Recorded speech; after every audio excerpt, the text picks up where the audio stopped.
किचनमध्ये म्हणजे तुमच्या अनुपमा रेसिपीमध्ये तुमचे स्वागत आहे।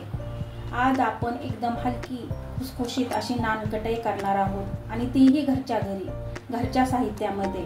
नानकटाई म्हटलं की आपल्याला भट्टी किंवा ओव्हन आठवतो, पण आपण ही रेसिपी आप्पे पात्रात करणार आहोत। चला तर वेळ न घालवता रेसिपीला सुरुवात करूया। प्रथम इथे एक बाउल घेतलेला आहे, त्या बाउल मध्ये मी पाऊण वाटी तूप घालत आहे।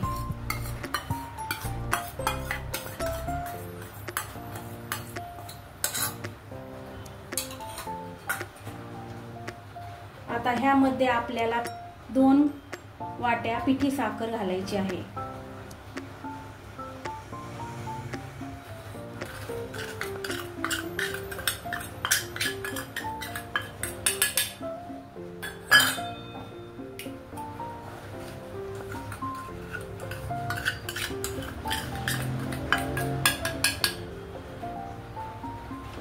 आता ह्याला आपल्याला चांगलं मिक्स करून घ्यायचे आहे।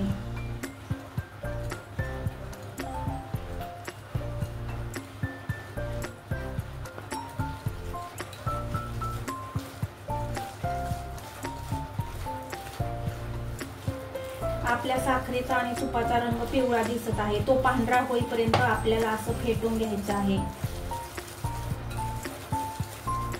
आपलं पीठ आता हलकं झालेलं आहे, त्याचा कलरही चेंज झालेला आहे, तो आता पांढरा दिसत आहे। आता ह्यावर एक चाळणी ठेवूया आणि 2 वाट्या मैदा घेतलेला आहे, तो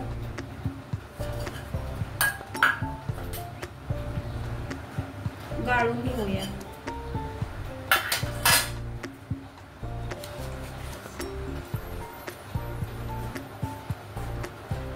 मैदा गाळून घेतल्यामुळे आपला मैदा हलका होतो, आपल्या जे नान बनवतो ते एकदम खुसखुशीत होतात। आता ह्यामध्ये मी 1 वाटी बेसन पीठ घेतले आहे, तेही घालत आहे।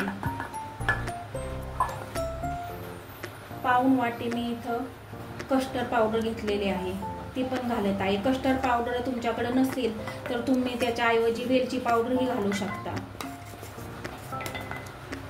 इथं मी पाऊण वाटी बारीक रवा घेतलेला आहे, तोही घालत आहे।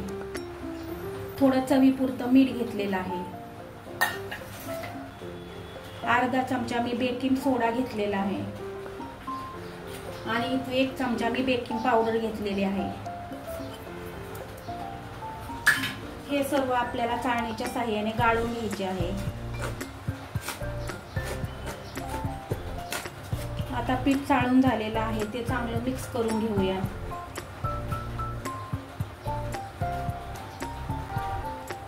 मिक्स करत असताना ते हलक्या हातानेच मिक्स करायचे आहे, त्याला जास्त जोरात मिक्स करायचे नाही, हलक्या हाताने त्याला थोडं थोडं मिक्स करायचं।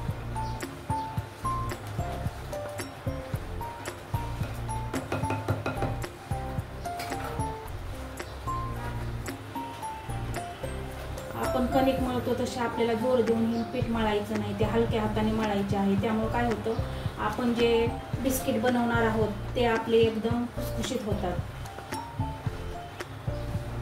आणि आपल्याला ह्यात पाणी किंवा दूधही वापरायचं नाही, ह्याच्यामध्येच आपल्याला हे पीठ भिजवायचे आहे। जरी तुम्हाला वाटलं की हे आपलं पीठ कोरडं आहे, आपल्याला पाण्याची किंवा दुधाची गरज आहे, तर आपण थोडंसं तूप आणखीन घालायचं, पण दूध किंवा पाणी घालायचं नाही।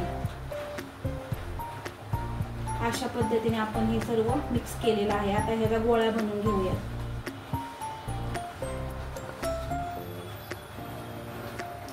आता आपले पीठ मळून झालेले आहे। आपण अशा प्रकारे लिंबा एवढा गोळा घेऊया आणि त्याला असा गोल आकार देऊया।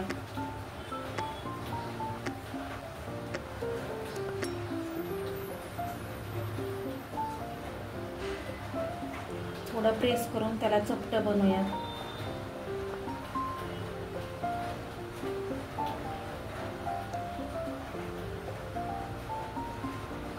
आता ह्यावर थोडेसे बदामाचे काप लावूया।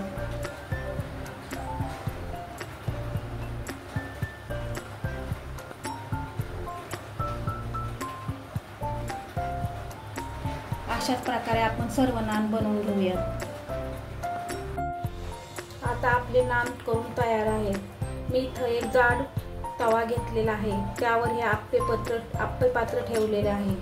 आता आपल्याला आप्पे पात्रात तेल लावायची गरज नाही, आपण बनवलेले नान असेच त्यामध्ये ठेवूयात।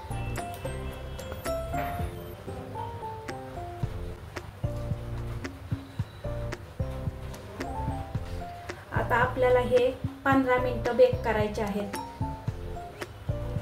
आणि बेक करताना एक गोष्ट लक्षात ठेवायची, आपल्या गॅसची जी फ्लेम आहे ते आपल्याला कमीच ठेवायची आहे। आता आपले 15 मिनिटं झालेले आहेत। आपली नान कटाई तयार झालेली आहे। आता आपण ह्याला हलक्या हाताने पलटी करून घेऊयात। पलटी करताना एकदम हलक्या हाताने करायचं, नाही तर त्याचे तुकडे होऊ शकतात।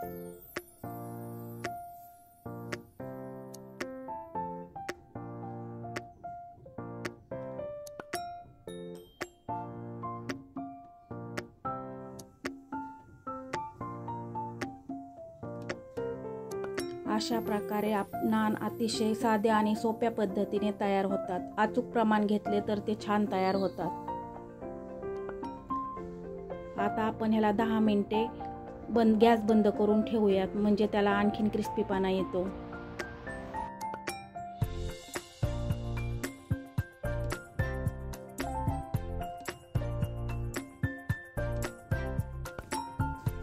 अशा प्रकारे आपली नान खटाई तयार आहे। तुम्ही बघू शकता आपल्या नान कटाईला किती सुरेख रंग आलेला आहे आणि ती खुसखुशीतही झालेली आहे।